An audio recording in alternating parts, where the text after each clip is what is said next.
The iPhone 12 will be huge in every sense of the word, and on today's Apple Core, I'm breaking down why.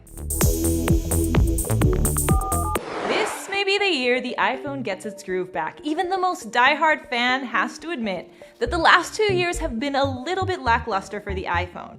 Now sure, we've gotten some incremental upgrades, some cool new camera features, better battery life, better processor, but we haven't really seen any major updates or design changes since that 10th anniversary iPhone in 2017. That is, until now.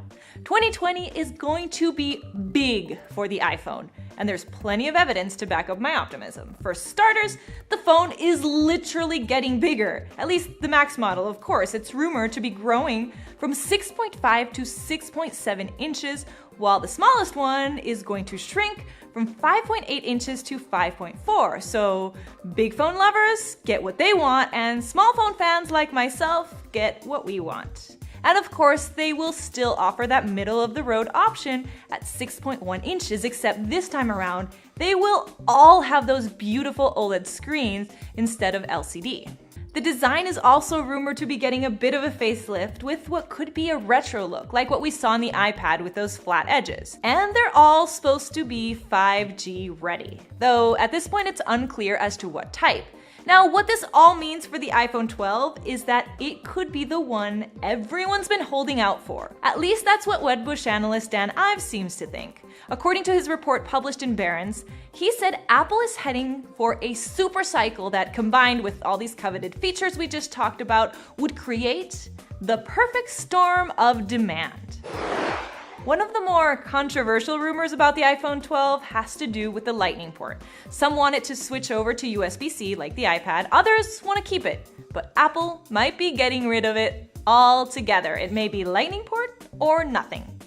According to a 9to5Mac report, the iOS 13.4 beta references an over-the-air recovery mode on the iPhone, meaning you wouldn't have to plug it into iTunes on a Mac or PC, as long as you have an internet connection. This doesn't necessarily mean anything for this year's iPhone, but I think it means Apple is slowly heading towards this direction.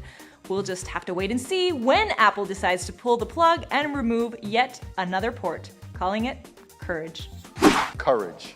The courage to move on, do something new that betters all of us. And our team has tremendous courage.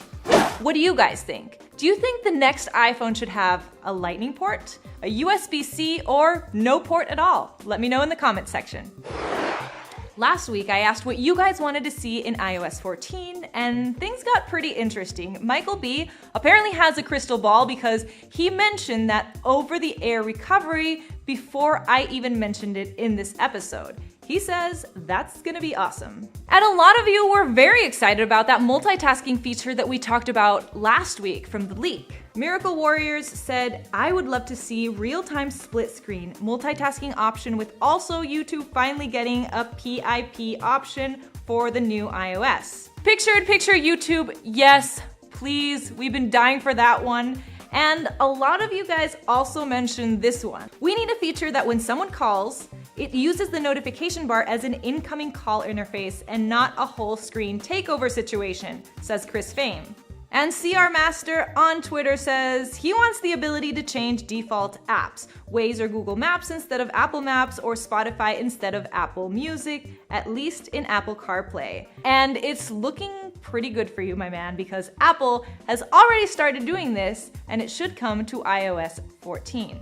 And lastly, Denali Kid 72 says, we need delayed messages. Android had this years ago, setting a message, then going to sleep, and it's sending at the specified time, should not be missing in 2020. The delayed message is sneaky. Now, how about an undo option like Gmail in the seconds after you send a text? That way you have time to take it back. That's all I have for you this week, but you know the drill. We're back here every Thursday for more Apple Core, and in the meantime, you can catch up on all the latest Apple news on cnet.com.